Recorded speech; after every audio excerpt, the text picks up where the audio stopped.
All right, y'all, we back at it. I appreciate y'all for showing up. We back with JC today, and he's gonna give a little bit more insight into the Twins' demeanor when it comes to violence and utilizing violence in their business. Y'all know I had questions about this, and I've had questions about this, so let's see what he got to say. If you haven't subscribed to the channel yet, please do. It's a fair trade, free content. All you gotta do is click the button for me. Let's get it. So why Chicago? Chicago has turned into the biggest hub for drug distribution because I'm going to give you a couple of things. Obviously, I'm from Chicago. I know. 2.7 million people. Third biggest city in the U.S. It's the only city in the heart of the U.S. That means roads, trains, tracks, air, water, you name it. It is a spider web of the United States. It tracks out to everywhere. When we were working, it made it so easy to distribute because of that reason. All the highways, all the railroad tracks, you name it.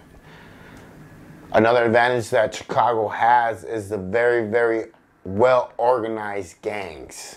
So, back then when the Sinaloa cartel first started, the first guy that they sent to set up shop was Enrique Avalos.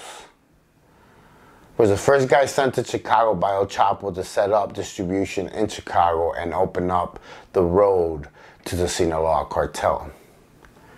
His first job was to find warehouses near the railroad tracks in Chicago.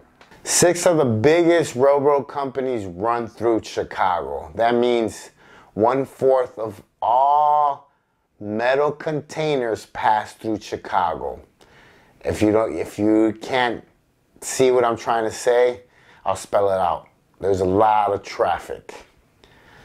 But Enrique was very, very sloppy and unorganized, and he started to lose a lot of loads, and that is not good, my friends. So he was losing so many loads that they actually sent for him back home. It's not good. When you lose loads for the cartels, it's bad.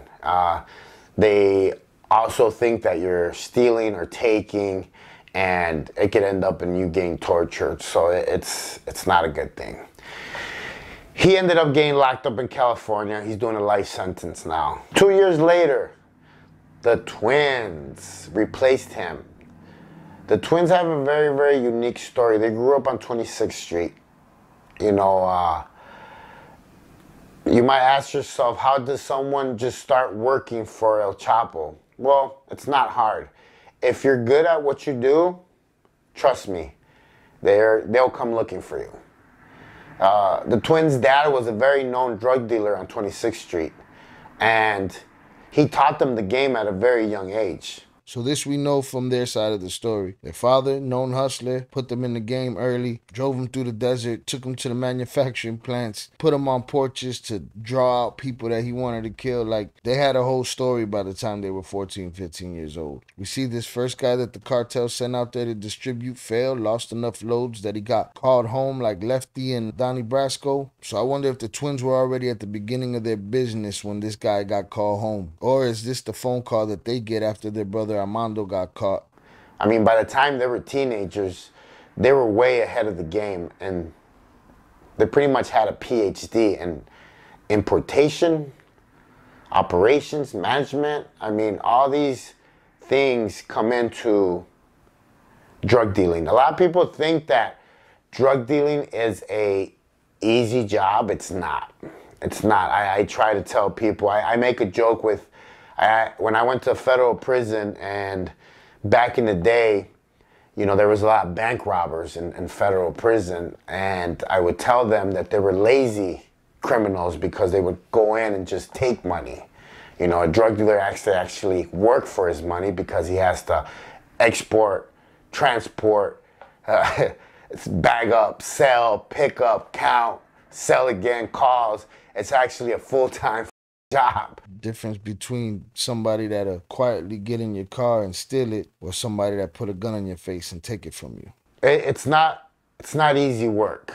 And Pedro and Margarito were actually really, really good at what they did. I mean, like I said in my past videos, they were a friend of mine, and they were very, very good at what they did. They never used violence to collect money, so I think that's one of the biggest reasons why they stayed under the radar for so long. Listen, this is somebody else. Somebody that doesn't have to lie for the Twins. He's basically just giving you his testimony of what he knows of the Twins. And so far, he said, clear as day right now, they didn't use violence to collect money. One could think that that's almost impossible. But everybody's different. Everybody has their way of doing things. And I guess it worked for them to an extent. Maybe they weren't willing to put money on somebody's head to collect. But would they put money on somebody's head for love? We'll keep listening and we'll see. But so far, their character has been testified to that they weren't the violent type. They weren't the type to just go gung-ho and chase down their money with bullets. They looked at it as a Fortune 500 company. If they got hit and they lost something, that was the equivalent of the cheese that fell on the floor at McDonald's. Throw that cheese away, get a new one. It's not your cheese. Overhead, the price of doing business, breakage. The further we go forward, the more we keep hearing these guys were not violent in nature. They were moving anywhere from $7 to $10 million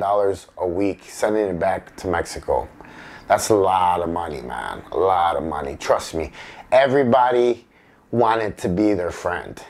I would see them at the nightclub in downtown all the time, and everybody wanted to be their friends. It was pretty crazy. But like always, the unexpected happens, and their main lieutenant gets arrested in Waukegan. And guess what? He starts to tell. And we go back to the same story where I tell you that nothing good comes out of this.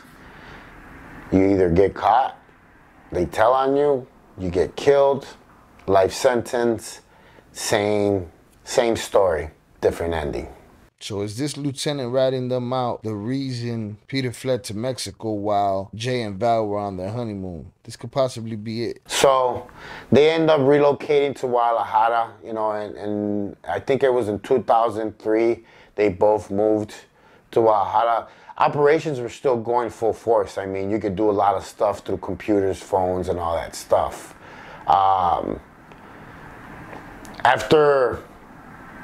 I believe that after the arrest of Alfredo Beltran Leiva, the Twins found themselves in